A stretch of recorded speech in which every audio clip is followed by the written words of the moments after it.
So after we seek him earnestly while we're cultivating trust in him, and after we've experienced his goodness, we have to live righteously. Uh-oh. I'm sorry. Y'all thought y'all would get off the hook.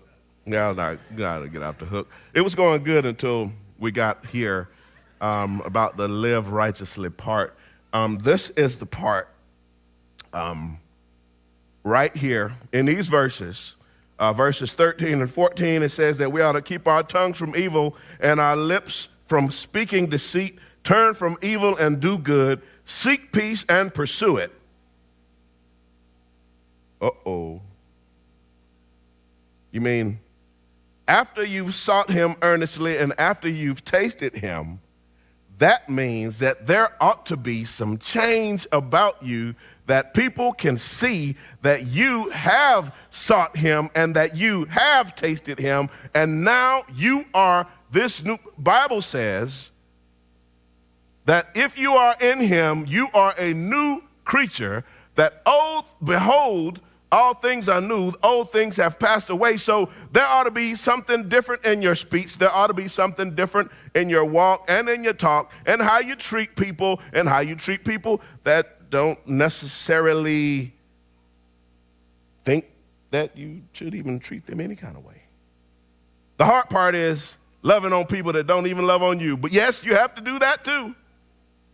I know. I knew it was going to get quiet. But what it calls for is a re-inventory of yourself. You have to look into your own heart, and then you can discover exactly what it is that you need to do better, that every morning when you wake up, morning by morning, new mercies I see, you have those new mercies so that you can be a better version of yourself than the day before.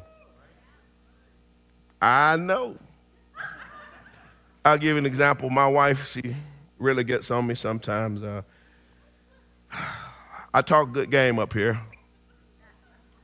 but the reality is I don't always get it right.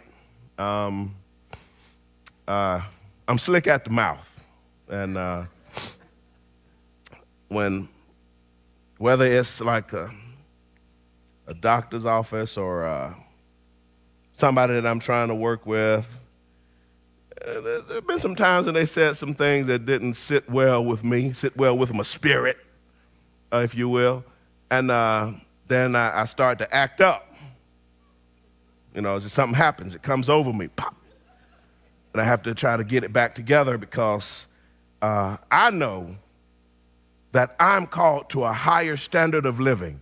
And I cannot afford to act like everybody else because of who I said I belong to, and because of who I said I belong to, and because of who I said I've sought, and because of who I said I tasted, I have to act differently. Now, we don't always get it right. We're fallible. We're fallible creatures, to include me.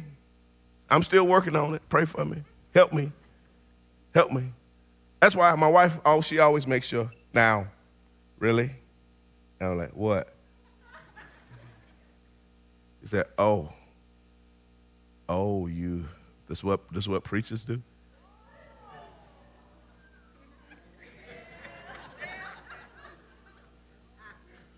The shame, the pain. Say, man, okay. Yeah, you're right. It's an admission. She likes being right, by the way. She does.